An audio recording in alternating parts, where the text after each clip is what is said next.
There's been one thing in particular that's on my mind, and that's the US economy. Now, don't get me wrong, I am open to the idea of some short-term pain for some long-term gain, but I definitely don't just believe that on blind faith. Tariffs will attempt to serve one of two purposes, depending on how nations respond. If nations respond with their own tariffs in a retaliatory manner, our strategy is to double down and to just keep increasing tariffs as they keep retaliating, and maybe if this continues long term, it will somehow force US companies to bring manufacturing into the United States. If that's true, I have some questions. How do you counter the increased costs of US labor? It takes an average of 2 to 4 years and billions of dollars to build a production facility.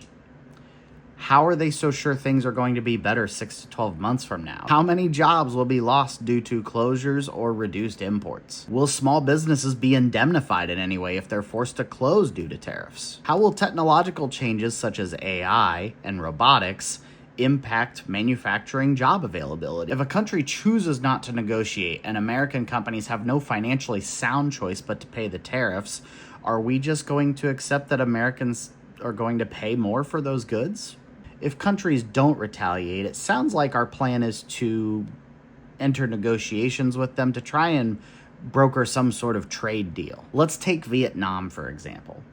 Vietnam has only had an average tariff rate of just over 3% from 2015, and in 2021, just over 1%. Now, from my research, it looks like the highest tariff that Vietnam charged on US imports was on automobiles at 150%. Now, I'm sure some of the Clementine cultists out there are thinking, aha, that's a huge tariff. How dare they? Which is true, that is a high tariff, but it makes total sense if you do literally any research on Vietnamese transportation. The overwhelmingly dominant mode of transportation in Vietnam is going to either be a motorcycle or a moped. And they can't replace crucial infrastructure like housing with parking lots like we can in America. Now, for what it's worth, Vietnam has apparently come to the negotiating table in the form of cooperating on deportations, but nothing substantial that's going to positively impact Americans in any way. I've watched lots of discussions with right-wingers who defend tariffs, and they love to talk about how good things will be once we're through the sort of adjustment period of it. But still to this day, I've never heard any of them articulate exactly how this is expected to play out. While I personally am not claiming to be a soothsayer, I can tell you for sure that MAGA has no idea how this will play out either. Their plan is to just continue trusting the con man.